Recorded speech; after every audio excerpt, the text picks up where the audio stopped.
अगर आप भी स्टॉक मार्केट में पैसा लगाते हैं, म्यूचुअल फंड्स में पैसा लगाते हैं, एसआईपी करते हैं, तो एक सलाह, एक एडवाइस हमेशा दी जाती है कि आपका जो पोर्टफोलियो है वो डाइवर्सिफाइड होना चाहिए, यानी कि उसके अंदर लार्ज कैप भी होना चाहिए, मिड कैप भी होना चाहिए, स्मॉल कैप, मल्टी एसेट और फ्लेक्सी कैप फंड, कमोडिटीज़, सब में एक बैलेंस होना चाहिए आपके पोर्टफोलियो के अंदर।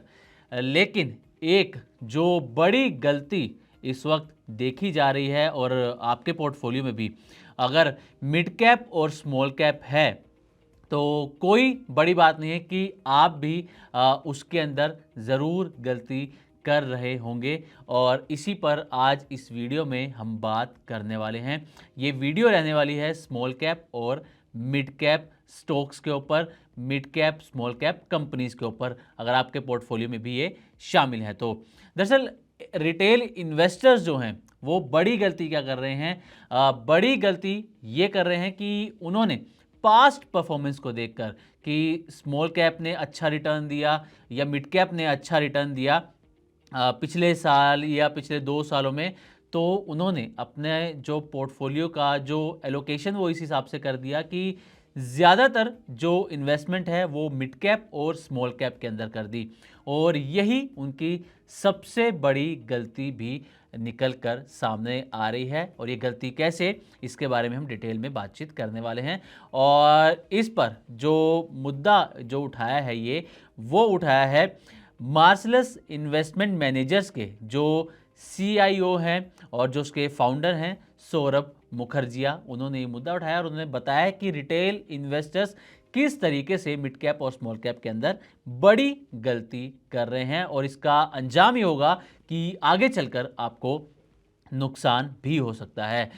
वैसे आपको बता दें कि इस साल 1 जनवरी 2025 से लेकर 30 दिसंबर 2025 तक देखें तो मिड कैप ने कोई खास रिटर्न नहीं दिया, सिर्फ 4.5% की तेज़ी इसमें रही है।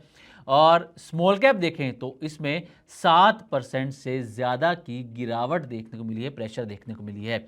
ये है इस साल स्मॉल कैप और मिड कैप की हालत। अब आपको बताते हैं कि सौरभ मुखर्जिया ने क्या चेतावनी दी है, क्या वार्निंग दी है, ये आपके लिए जानना बेहद ज़रूरी है।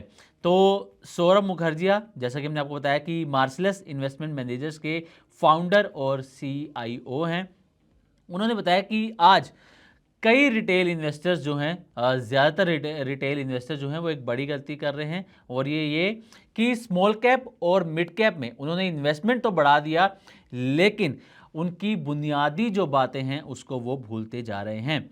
उन्होंने बताया है कि चेतावनी उन्होंने क्या दी है, वार्निंग उन्होंने दी है कि स्मॉल कैप और मिड कैप जो स्टॉक्स हैं वो इस वक्त बेहद महंगे हो चुके हैं।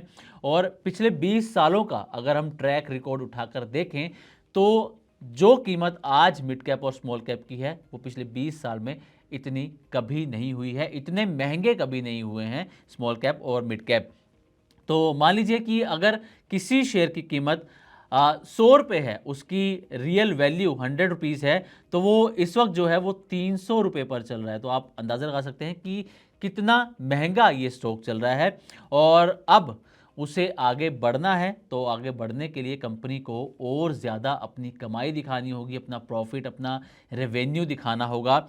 और अगर कमाई नहीं बढ़ती है, कंपनी की रेवेन्यू नहीं बढ़ता है, तो शेयर में भारी गिरावट भी आ सकती है। और उन्होंने इसकी एक कंपैरिजन भी किया है, कंपैरिजन उन्होंने किया है रियल एस्टेट बूम से। तो सौरभ मुखर्जिया ने कहा है कि 2004 से 2014 के बीच एक रियल एस्टेट बूम देखा गया था। लोगों ने ज़मीनों में, प्रॉपर्टी में जमकर निवेश किया था, जमकर पैसा लगाया था। लेकिन उसके बाद क्या हुआ? उसके बाद हुआ ये कि लोगों ने बिना सोचे समझे प्रॉपर्टी खरीद ली, पैसा लगा दिया। उनको लग रहा था कि हमेशा प्रॉपर्टी के दाम बढ़ेंगे, लेकिन आगे ऐसा हुआ नहीं। दाम एक जगह रुक गए और कई जगह तो 7 से 8 साल तक पैसा बढ़ा ही नहीं प्रॉपर्टी का। और लोगों का पैसा जो है एक तरीके से हम कहें कि 7 से 8 साल तक उसमें फंस गया था। और यही जो रियल एस्टेट बूम में जो लोगों ने गलती की थी, वही गलती आज स्मॉल कैप और मिड कैप के अंदर भी रिटेल इन्वेस्टर्स कर रहे हैं। वो कहते हैं कि शेयर बढ़ जाएगा। लोग यही सोचते हैं कि स्मॉल कैप है, कोई बात नहीं, तेज़ी से ऊपर जाएगा, लेकिन वो इस बात को भूल जाते हैं कि स्मॉल कैप जितना तेज़ी से ऊपर जाता है उतनी ही तेज़ी से वो नीचे भी आ जाता है, लेकिन इस बात को लोग ध्यान नहीं दे रहे हैं और अपना एलोकेशन स्मॉल कैप और मिड कैप में बढ़ाते जा रहे हैं। उन्होंने चिंता भी जताई है इस चीज़ को लेकर और उन्होंने ये भी बताया कि स्मॉल कैप और मिड कैप में खतरा और क्यों ज़्यादा है। कुछ रीज़न दिए उन्होंने, सौरभ मुखर्जी ने। वो कहते हैं कि उम्मीदें पहले से लोगों की ज़्यादा हो गई हैं, कीमतें पहले से ही ऊपर चल रही हैं, स्टॉक्स पहले से ही महंगे चल रहे हैं और गलती की गुंजाइश यहाँ पर कम नज़र आ रही है। और कंपनी अगर जो है मिड कैप स्मॉल कैप जो भी कंपनी है, अगर वो उम्मीद के मुताबिक परफॉर्मेंस नहीं देती है तो जाहिर है कि शेयर के दाम नीचे आ जाएंगे। यहाँ पर रिस्क ज़्यादा आपका बन जाएगा और रिटर्न की तो फिलहाल फिर आप सोचिएगा ही मत। अब सौरभ मुखर्जी ने रिटेल इन्वेस्टर्स के लिए कुछ सलाह दी हैं, वो आपके सामने रखते हैं। तो पहली सलाह उन्होंने जो दी है वो ये कि स्मॉल कैप और मिड कैप में अपना जो आपने पैसा लगाया है उसकी एलोकेशन फ़िलहाल आप थोड़ी सी कम कर दीजिए और लार्ज कैप में अपना एलोकेशन बढ़ा दीजिए। लार्ज कैप मतलब हम माने तो देश की 50 बड़ी कंपनियां यहाँ पर हम मान के चल रहे हैं। लार्ज कैप में निफ्टी 50 भी जिसे हम कहते हैं, जिसके अंदर देश की 50 बड़ी कंपनियां हैं। इनमें रिटर्न भले ही कम होता है, ग्रोथ स्लो होती है, लेकिन रिस्क भी उतना ही कम होता है। जबकि स्मॉल कैप में रिटर्न भले ही ज़्यादा हो जाए, ग्रोथ एकदम से आपको देखने को मिलेगी, लेकिन रिस्क भी उतना ही ज़्यादा इसके अंदर रहता है। और एक उन्होंने और सलाह दी है कि एफएनओ यानी कि फ्यूचर एंड ऑप्शंस, इंट्राडे या फिर जो टिप बेस्ड ट्रेडिंग होती है, जो लोग पैसा जल्दी से जल्दी कमाने की सोचते हैं, उन्हें भारी नुकसान हो सकता है। इसलिए लोगों को इन चीज़ों से बचना चाहिए, फ्यूचर एंड ऑप्शन से, इंट्राडे से।